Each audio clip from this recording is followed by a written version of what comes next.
uJesu Kristu inkosi Baba, ngithanda ukubingelela kubaba, ngibingelela uma, ngibingelela abazalwane bonke. Hey Nkosi Jesu, ngiyambonga uNkulunkulu, ngiyambonga uJehova uphilayo. Hey Nkosi, siyabonga Nkosi Jesu. Hey Baba, ngiyabonga. Ngibonga nje iy'mfundiso zakho ukuthi uma usifundisa usitshela nokuthi sibasize abanye abantu abaney'nkinga, sibe nalo ukholo lokwenza lokho ukuthi ngampela kuzokwenzeka, ngoba lokhu engikwenzayo ingoba ngiyamthemba lo Nkulunkulu engiphila naye. Ngiyamthemba ukuthi ayikho into emhlulayo. Hey Nkosi Jesu Baba, intombazane le ibivela kuma-TV isihlulekile, ilalwa umoya omubi zonke iy'nsuku, ingasalali ingane yabantu ikhala ku-TV, o-8 years bonke ingalali Nkosi Jesu. Ikhala ilalwa umoya njalo iwuze ungena ngaphakathi kuyona. Hey Nkosi Jesu, ngayithatha inamba yayo Baba, ngayifonela, ngayitshela ngathi ayenze kanje, ngayifaka ekhaya lezwi. Hey, ngayixhumanisa nawe Baba, ilalile Nkosi yami izolo, wangafika umoya omubi. Ngiyambonga kakhulu lo Nkulunkulu, ngiyambonga lo Nkulunkulu engangena kuyena, ngoba ngiyamazi ukuthi uyakulalela uma ucela, uyakulalela uma usuvuma ukuthi uyamvuma njengoNkulunkulu, njengoJesu Kristu. Ilalile Baba intombazane, wangangena nhlobo umoya omubi, wangafika yavula umkhuleko, ngayitshela ngathi liwuvulile umkhuleko, iguqe ngamadolo, ikhale enkulunkulu. Eyi, ngiyambonga uJesu engangena kuyena, ngiyabonga. Eyi, siyabonga baba ngani nangey'mfundiso zonke enisinika zona, ukuthi sibe nethemba kulo Nkulunkulu esimkhonzayo. Ngiyabonga Jehova, ngiyabonga Moya Engcwele. Ngithi nje uNkulunkulu akasibekele nina, asigcinele nina. Hey, siyabonga Nkosi. Ibisengibuza nje baba, isengibuza yonke into ukuthi yenze njani, ngiyayitshela ngithi hayi ayibhukhe-ke manje, iqale ibhale izono. Ngayitshela ukuthi inganabekisi izona, izibhale njengoba zinjalo, ukuze yonke into igudluke eduze kwayo. Ngayitshela futhi ukuthi iy'nyanga ey'fonayo ingabe isathatha lutho, ayichithe yonke into esendlini. Heyi, ngiyambonga lo Nkulunkulu. Heyi, uyazi ngiyambonga, angiphezi. Ngithi nje uJesu Kristu uyinkosi Baba. uJesu Kristu inkosi Baba, ngiyabingelela egameni likaJesu, ngithi uJesu Kristu inkosi. NgoLwesihlanu lwey'nkonzo zabasha, sisey'nkonzweni nje ebusuku, ngilele ngiphuphe umntwana wami engangize naye enkonzweni, kungazuthi ngiyambuka okhalo nasezandleni zakhe, engazuthi khona iy'ntambo akaboshwe ngazo okhalweni nasey'ngalweni, kungazuthi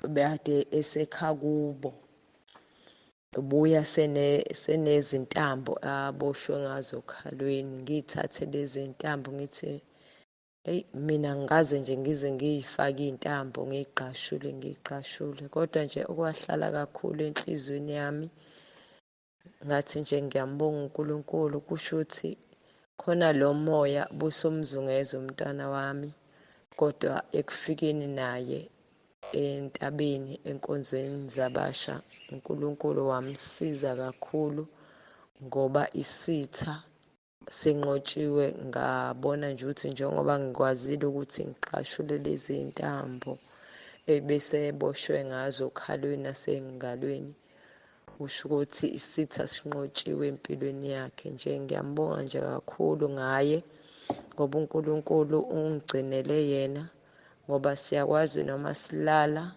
noma sivuka ukuba sikhuleka abaseRoma 10:9, ibona abasisizayo ngaso sonke isikhathi.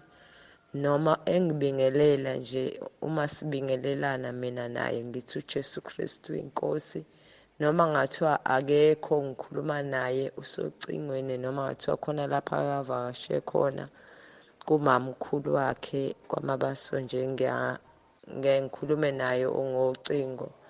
Into nje akayisho nje uqala nje uthi uJesu Kristu inkosi. Ngiyabona uNkulunkulu ukuthi uyamvikela noma ngabe ekuphi uyamvikela. Ngiyambonga nje kakhulu baba, ngithi uJesu Kristu inkosi. uYesu Kristu uyinkosi mkhulu. Ngicela ukubulela amandla kaThixo. uThixo undincedile kakhulu.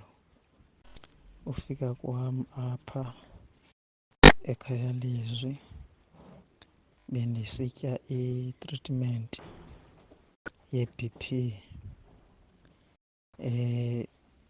Kuthe xa kuzoba zinkonzo zabefundisi, sangena emkhosini.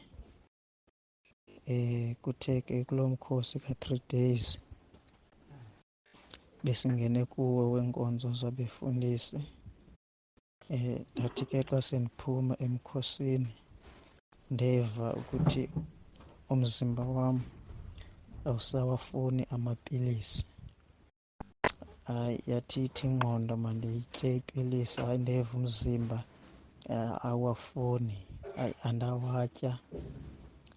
Kwafika ideyithi yokuthi ndiye esibhedlele. Xa ndifika ndatshekhwa, kwabona ukuthi hayi i-BP irayithi. Ndanikwa futhi amanye amapilisi.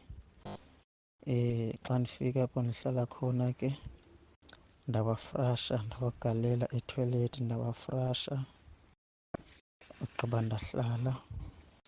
Kwaphinda kwafika isikhathi sokuthi ndiye ehospitali. Ndafika xa nditshekhwa, hayi irayithi i-BP. Andatsho ukuthi hayi andisawatyi amapilisi. Ndawanikwa ndaphinda ndawafrasha ngoba ndenzela ukuthi ndifuna ukuthi sendibachazela ndivumbuka neenyanga ezininzi sendinesikhathi eside kakhulu ndingasawatyi. So ngoku ndikwi-5 months, ngoku ndingasawatyi. Bona phaa beloko besithi njengoba irayithi nje bathi hayi yenziwa ngamapilisi, abayazi ukuthi andisawatyi. Ndiyambulela kakhulu ke uThixo.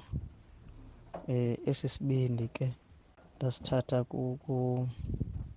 kumama uMkhonto. Ndakhumbula esenza ubufakazi ngenye imini, efakaza esithi intliziyo yakhe isithi bha bha bha bha bha. Wathatha amapilisi andazi noba isithi wayewaphontsa emgodini noma emfuleni, kodwa wawalahla. Heyi baba, uNkulunkulu uyanakekela, uNkulunkulu mkhulu, uNkulunkulu wahamba phambili nje. Heyi futhi mangase ngitshela ukuthi ngangena kanjani ekhaya lezi, ngafaka nje omunye umama engangikhuleka naye, usedlulile nokho emhlabeni. Ngibuka nje ukunakekeleka kukaNkulunkulu, ngibuka uthando ukuthi kanti ungishekelela ngaphambili nje, futhi angangitshela nje sengifakile ukuthi hhayi sengikufakile le ndodakazi, kanti uNkulunkulu ungihambela phambili ukuthi hhayi.